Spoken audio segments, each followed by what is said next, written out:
thrilled to have a return guest on, Brand, the great Fareed Zakaria.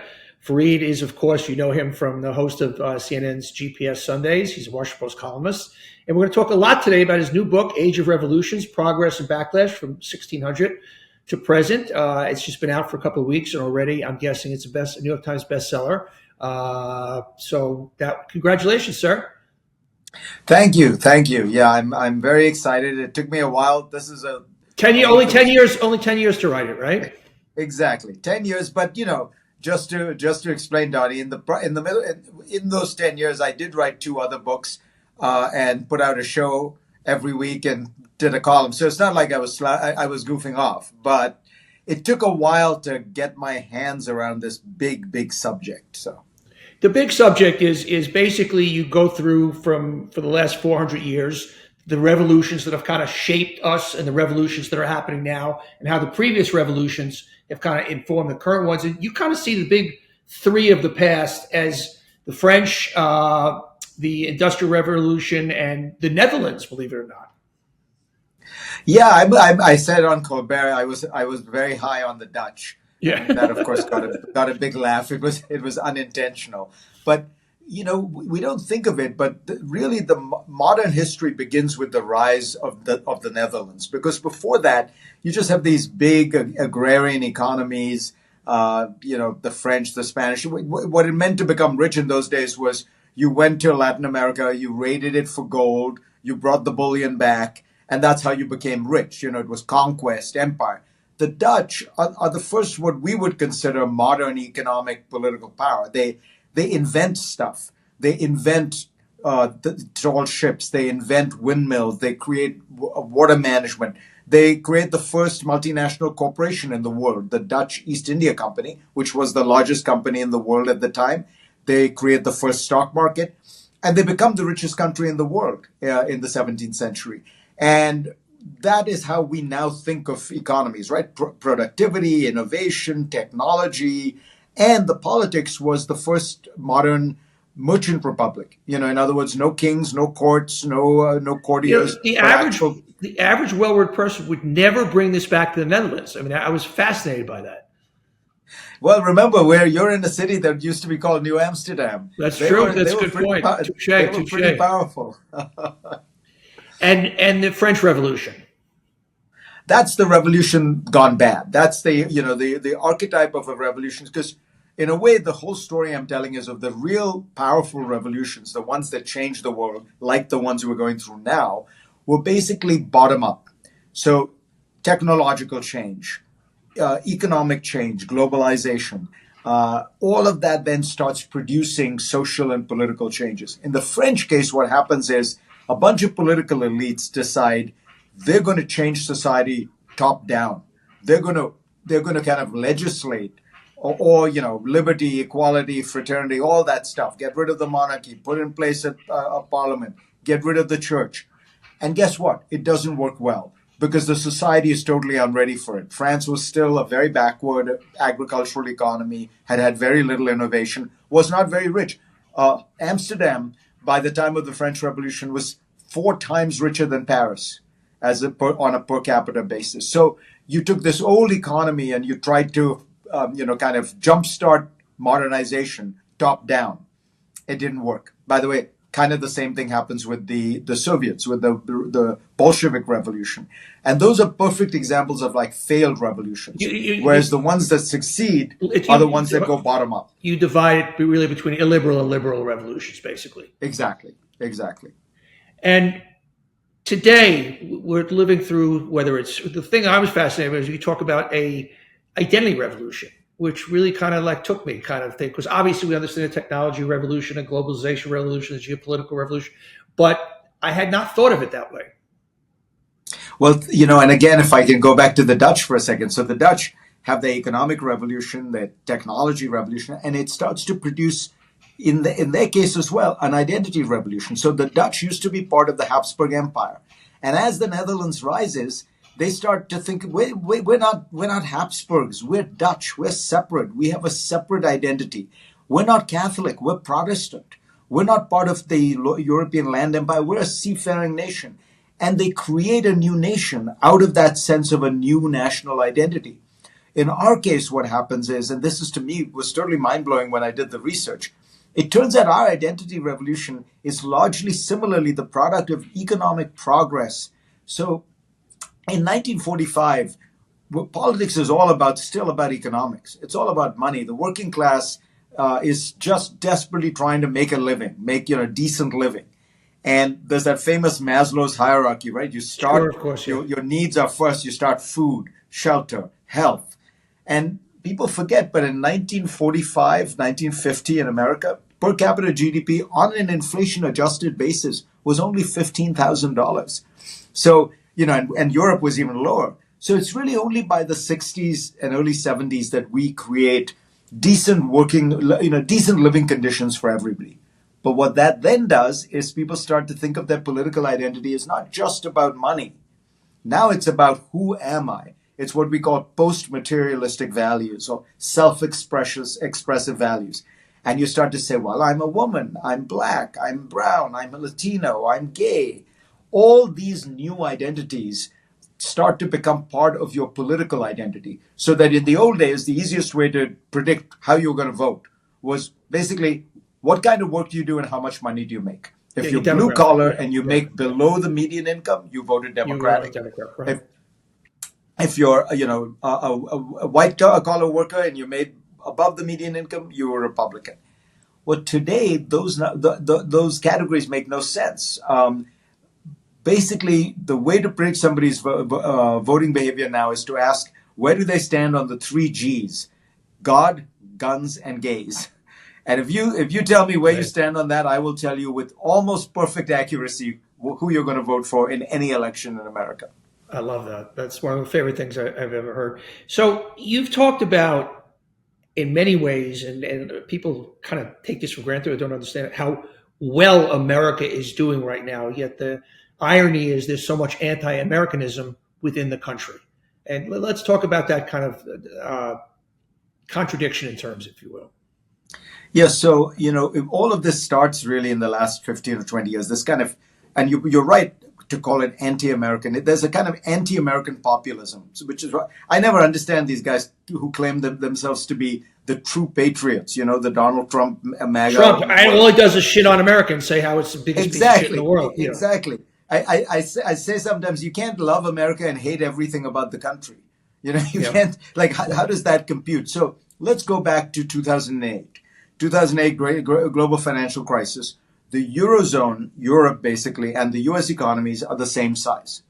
Today, the US economy is twice the size of the Eurozone economy.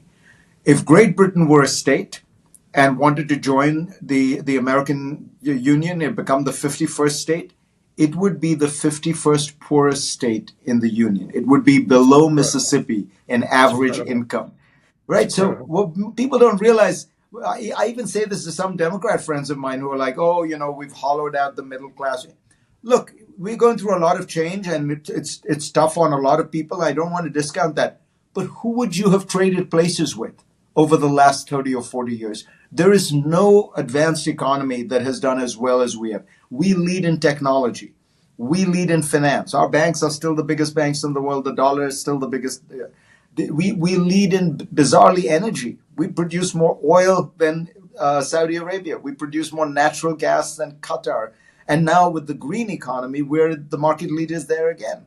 And most importantly, Donny, we're not turning into a retirement community. Every rich country in the world, and a few middle-income ones like China, they're all basically turning into versions of Florida. Now, I should be clear, I don't mean that aesthetically. The Italians say would be horrified at that. But demographically, they're all turning into retirement communities. We are the only rich country in the world. Because of immigration, we are demographically still vibrant. Now, you put all that together, and again, as I say, who would you trade places with? So let's, not in a nutshell, it's in a big bag. How does this all add up to the Donald Trump phenomenon? All the revolutions of the past, the current revolutions, and here we have the lightning rod character of our times that's defining kind of every intellectual, emotional, and moral debate we're having. How did we get there? So over the last 20 years, what we have seen rising and then now come to full bloom is a deep cultural backlash against all these changes that I'm describing. And when I say against, I don't mean that people were necessarily opposed to them, but all these changes, a massive increase in globalization, massive increase in information technology, which has essentially created a new economy, a shift in our sense of our identities because of the emancipation of women, the rise of blacks and browns and all kinds of people, gay rights, all of that has produced a great cultural anxiety. And Trump, for some reason, and this part we can debate, has become the tribune of these people who feel like their world is disappearing, like, they want to go back to the 1950s. Trump represents and has been able to powerfully represent that view. And what is most important about that is so great is their anxiety that they're willing to burn the house down. Amen. They're willing to burn down liberal democracy. They're willing to burn down independent agencies, independent bureau. All that to them is the deep state. All that is the establishment. And Trump, and this is the demagogic part about him, I think he actually knows better. Of course. I think he, at some level, understands that this is a deeply radical, nihilistic movement. But he is so egotistical, so narcissistic, and transactional. Transactional, and he wants the power that he's willing to give them anything they want. Yeah. So we always say that it's this is the most important election. I think a little comparison to history is useful. If Adlai Stevenson had won instead of Dwight Eisenhower in 1952, it wouldn't have made that much difference, honestly. If Nixon had won against Kennedy in 1960. Well, we saw what Nixon did when he was in power. He didn't dismantle Social Security. He didn't, But this time, you do have a once-in-a-lifetime situation. Donald Trump is the only president in American history who tried to block the peaceful transfer of power. And he tried to block it pretty effectively, by which I mean he got a majority of Republicans, House Republicans, in that chamber, inside the Capitol, after the Bobs came out. He got them to vote against the duly certified election of Biden, certified by 50 states, Republican and Democrat, recertified by 50 court cases.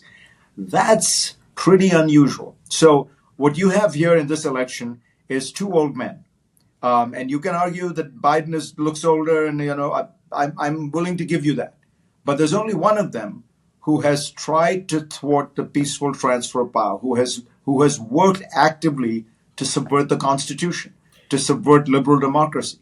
And we haven't seen anything yet. Here's what and you touched on it, that so many people, frighteningly so young people, want to blow everything up. But I don't think they understand what these institutions mean. You kind of go, let's fast forward what Trump would do. Trump and basically, the Project 25 group, they've kind of laid it out. Let's kind of blow everything up, and let's have kind of defund the Justice Department, dismantle the FBI, have the FTC and the FCC reporting to the president, bring back the Insurrection Act. People don't understand that in business, he's going to start to go after companies arbitrarily. People don't understand that your children may never get to vote again. People don't understand that he might call up Comcast and say, if you don't get MSNBC off the air, I'm going to dismantle your company and blah, blah, blah. I don't think they're getting how dark it can get. And this is what I don't understand. I preach to people, and very educated people, and they look at me, that can't be. And it's so clear. The writing is so clearly on the wall, whether you look at history or you simply look at what Donald Trump is telling us. And authoritarians do that. They tell us what they're going to do. To me, the biggest puzzle, as you say, is educated people, and you must know a lot of these people, rich people. That's what I meant, is rich people. That's what I meant to say. Yeah. So there's been New York bankers, people who've moved to Miami, and you want to say to them, like, do you understand the price you're paying for the possibility that you will have lower taxes? I said on the air, I said, you are the people that have enjoyed the best of this country. It's been so good to you, and you're going to blow it up for a tax cut? I mean, it's exactly what I said on the air the other day. And by the way, they misunderstand what makes this economic miracle work. It's not that we have the lowest taxes in the world. We don't have the lowest taxes in the world, even if you live in Florida. And by the way, taxes are lower, in Somalia and Haiti. And, what we have is a well-functioning, non-partisan government, with rule of law, with independent agencies like the IRS that are not politicized, with a system of power that doesn't give too much power to any one person. All those things are what have created the American miracle that they have benefited from. The idea that, look, America thrived under Eisenhower when marginal tax rates were 92%. When Kennedy did his big tax cut that the Wall Street Journal often praises, what they don't point out is that he cut the marginal rate from 92 to 72%. Yeah, amazing. So we were doing, it's not, taxes are not the be all and end all of what make America great. What makes America great are all these other structures. And you get rid of them just because you want a tax cut, you're making a very foolish trade. I had a very high profile media person who, like me, has been very public anti-Trump. And he was saying to me that people are saying to him, you should start to talk about lawyers, about moving money out of the country and thinking about getting, that's where we are. My kids say, Dad, are you going to be okay if Trump gets elected? And I tell them I am, but it worries me. That's where we are. That's where we are. And as you say, there are a number of these things that he had wanted to do in the first term. Wasn't set up. Didn't have the people, right? He didn't have the people. He was all the good things that people talk about that Trump did. The tax cut. I'm talking about the rich country club Republicans. The tax cut was because of Paul Ryan. Yeah. The deregulation was because of Steve Mnuchin. The restraint in foreign policy was because he had 2 or 3 secretaries of defense who were actually, he actually had surrounded himself with some pretty good people. When you go to Kelly and Mattis and Gary Cohn, and he had some, and he had some strong people around him. He really did. And notice all those people, Donny, to a man, now think he is not just a danger to America but the world. Yeah. Biden should do an ad on this. Where wait. No, I'm going to cut you off because I've said this on the air. Forget that. Take the 4 generals. Take Mattis, McMaster, Milley, and Kelly, and have them point straight to camera in black and white, and just say, "I'm doing this because I love this country. You have to trust me. This can't happen." I keep preaching. I keep reaching out on the air, particularly the generals, not just the people that work for them, but these generals that hold this gravitas and this credibility and this love of country in a way that others don't. No, look, I was on Bill Maher last week with Esper, his last Secretary of Defense, whom he tried to use the Insurrection Act. He tried to get them to use the troops for domestic purposes, and Esper, to his enormous credit, said no, and then was fired. Esper said, this guy is a threat to democracy. He's a threat to America, and I would, under no circumstances, vote for him. Record these statements. Mark couldn't get him. Mark had a hard time getting him to say, "But I would vote for Biden." That's where you saw that, right? I saw it. He came pretty close. He got there. So Biden tends to call you from time to time. I wonder how that works. All of a sudden, does somebody come in and say the president's on the phone? And you said, I was reading in the interview that he obviously, the big question, I think he answered it in the State of the Union, is his vitality, his youth, and his lack of youth, and his energy and his focus. And you've said that he seems pretty on top of his game when you're talking to him. Yeah, absolutely. Look, and I want to be clear. My own view is I do wish that a year and a half ago he had stepped down. He had allowed for a big, raucous Democratic primary. There's a lot of talent on the Democratic side. We have a lot of good bench. Yeah. Right. A lot of good governors, a lot of good senators. But we are where we are. So the question is, between these two and look, when you meet with Biden, and I met with him in small groups, I've, had a couple of conversations with him one-on-one, once on long conversation on the phone, in which, by the way, he literally called after one of my documentaries on CNN, and I get a call on my cell phone and they say, the president's going to call you. And then the phone goes dead, and then I get my second call, and it's just he says, "Fareed, it's Joe Biden," and he's just calling me. No White House. Hi, Joe. It's amazing. That's great. He's well briefed. He understands the issues deeply because he's lived them for his whole life. And to me, the interesting thing was, he's smart for sure, but he's wise. He doesn't get jostled. He doesn't feel like he has to overreact to every tweet, he has a certain kind of stability that comes from having seen these issues and watched the world for a long time. Now, does he have the energy to really go out on the campaign trail and knock him dead? That I don't know. I'll be honest with you. But in terms of his ability to analyze problems, come to shrewd judgments, I saw nothing that gave me any cause for concern. And by the way, the people he has chosen consistently, from his chief of staff right now, Jeff Zients, his national security advisor, Jake Sullivan, the Secretary of State, Tony Lake, Secretary of Defense. This is an A team, Yeah. I mean, there's nothing to be worried about. Yeah. Let's shift gears to a very difficult subject, the Middle East, Gaza, Israel. You've talked and written a lot about it, and you've been very outspoken in some of the mistakes that Israel has made. I've been a very passionate advocate of Israel. I'm a Jewish man.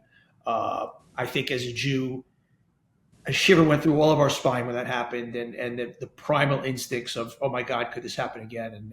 And all that comes with that. Now, the question I have, and that obviously we're seeing these civilians getting killed, and it's unthinkable and it's heartbreaking to think about the famine, to think about whatever the number is, the tens of thousands of Palestinians killed. And everybody seems to say the same thing.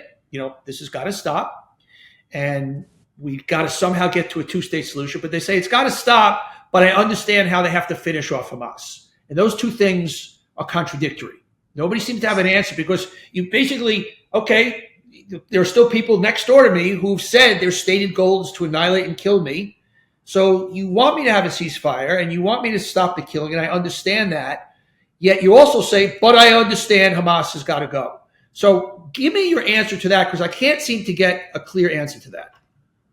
Yeah, it's a very, you've hit you've really got at the nub of the issue. So let me begin by saying, let me be clear. I not only am a strong supporter of Israel, but yes, I you are. completely understand the reaction that Israelis had after the terrorist attacks, which were brutal, savage, in no way regulated by any sense of code of morality, the rape, the pillage.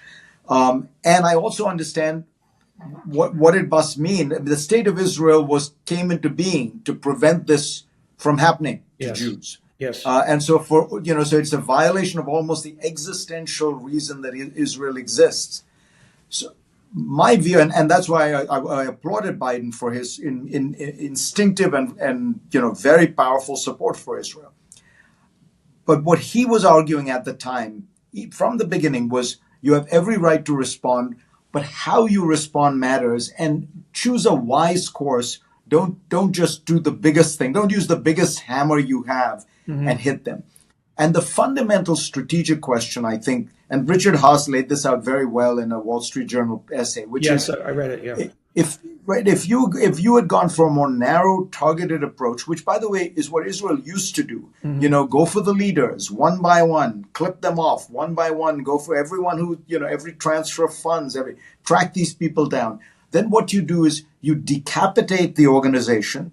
You destroy its infrastructure, the physical infrastructure that is. Can you do that surgically? I guess in an ideal world, yes. So, yeah. Can that happen though? Look, I think that the answer is yes, it can be done. You will leave some thousands of fighters on the field. Right. And here's where I guess the disagreement we have is not you and I, but with what the Israeli government is. You can't kill an idea. You're going to say you can't kill an idea. Well, and so if you have 3,000 or 4,000 Hamas fighters left, and you've killed their leaders, and you've gotten at their funding, and you've killed their main sources of infrastructure, the cost you paid to get those last 4,000 or 5,000 fighters who are sitting, in southern Gaza right now. Think of the cost here. The cost in terms of Palestinian lives, the cost in terms of producing Palestinian extremism and terrorists. The cost in terms of producing Arab terrorism, the cost in foregoing the possibility of Saudi Arabia normalization, right? So you're piling up all these costs. And what I'm saying is the benefit of getting to the last, let's call them the last 4,000 fighters, ain't that great, because those guys are foot soldiers. And you can generate, you'll find another 4,000 radicalized Palestinians to recruit tomorrow because of what you're doing. So that's the nub of it. And you're right. You can't, I would readily admit, you can't destroy Hamas in the sense of kill every last current member of Hamas without an enormous cost. What you can do is cripple the organization, and most importantly, politically, and I think they could easily do this, say to the world and to the Palestinian Authority and to the Arabs, there's no way we're going to allow them to rule Gaza again. That's over. That can't happen. Now, if there's some right, and we're going to enforce, whether it's an Arab mandate, whether it's a PA takes over, we are never going to allow Hamas to take over to run any part of the Palestinian territories again. That should have been the goal. And if they had approached it with that, I think they would have a lot more international support. They'd have a lot more Arab support, and they wouldn't have radicalized so many Palestinians. I mean, you can imagine what's going on in Palestine, right? Like, well, I guess that's my question about that's my question about two-state solution. Let's say we get there. Yet you have, by most research standards, 70 to 80%, understandably so, Palestinians radicalized at this point. So how do you undo that? How do you, like you say, okay, in this idealized world, we put together this authority, and it's a combination of Arab states and Palestinians and Israelis and this kumbaya thing. Yet you have an entire population that for the last 15 years since Hamas has been controlled has been indoctrinated by no fault of their own. This is what they're taught to kill and to destroy. And so how does putting this nice little beachhead on top of it make that go away? So, very, very smart point. The one thing I'd say is you got to have a long perspective. This isn't going to happen tomorrow. One analogy, and no analogy is perfect, is think about what we did to the Vietnamese. If you go to Vietnam today, they're pretty pro-American, and it's a complicated story. But my point is, people's attitudes change. Yeah, people's attitudes change depending on their circumstances, and a lot of what it's a great analogy. It's a great analogy. Right.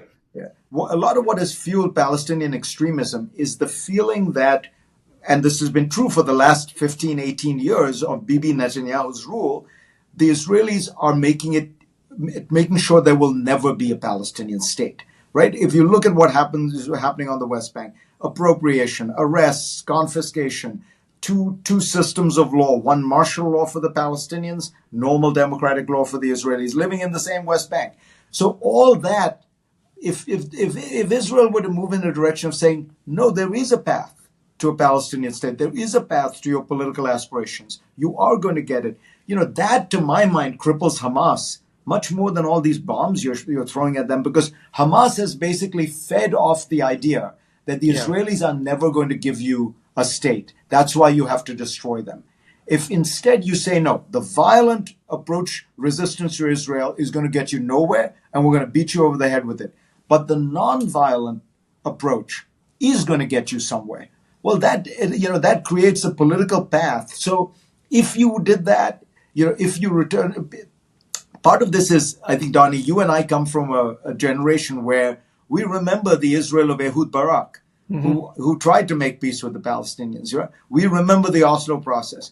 For younger people, and this answers, I think, the puzzle of why younger people are so much, more anti-Israel, if that's the right word for it.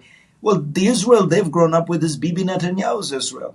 It's been an Israel of, basically land confiscations, arrests, horrible treatment of the Palestinians, and a determination to avoid any two-state solution, even if that meant cooperating with Hamas. We don't talk enough about the fact that Bibi Netanyahu cooperated with Hamas. My good friend Joe Scarborough every day talks about, look, just 3 weeks before, he was still funneling money to Hamas. They knew about it. And the important thing to point out is the reason is that Bibi and Hamas shared the same objective: no two-state solution. And so Bibi was cynically saying, "All right, I'm gonna ally with these guys because they're my they're my long-term enemy, but my short-term enemy is the Palestinian Authority because they want a Palestinian state. So we'll screw them, no Palestinian state, and I'll kick the can down the road on Hamas." Biden yesterday came out very strong. Particularly, I think there was a watershed moment with that tragic killing of the 7 humanitarian workers. I mean, and the graphics of seeing that truck with the big hole in the middle of it. And a lot of people, a lot of Jews were outraged that not what he said, but that hostages weren't part of it. That it's, wait a second, there's a ceasefire. You guys started it, yes, and you can say the Israeli reaction has been disproportional, but shouldn't we just get our people back who should not be part of it? Why is that just not even discussed? I think he made a mistake. He should have talked about the hostages. I agree with you. I think any conversation about this and ceasefires and things like that has to recognize that the only ceasefire that Israel, first of all, as a practical matter, the only ceasefire Israel is going to accept is going to be one where there is some movement on the hostages. And morally, the only ceasefire they should accept is one where there's some movement. Now, I can, if you want to be a negotiator about this, you can understand that the Hamas position is, well, if we give up all the hostages, and you can go to war with us tomorrow. So everyone is trying to maintain leverage, but there has to be, the hostages have to be part of the deal. Yeah, good. I'm going to let you go, but before I do, I want you to do a great 60-second commercial for the book to explain why, if you want to understand what's going on in the world today, news you can use, why this book is so important. I guess the simplest way to put it is, you look at Biden, he's presiding over one of the best economies in the modern history of the US. People are beginning to realize that. Consumer sentiment is way up. And yet it doesn't translate into approval ratings for him. It's not translating into better poll numbers for him. Why?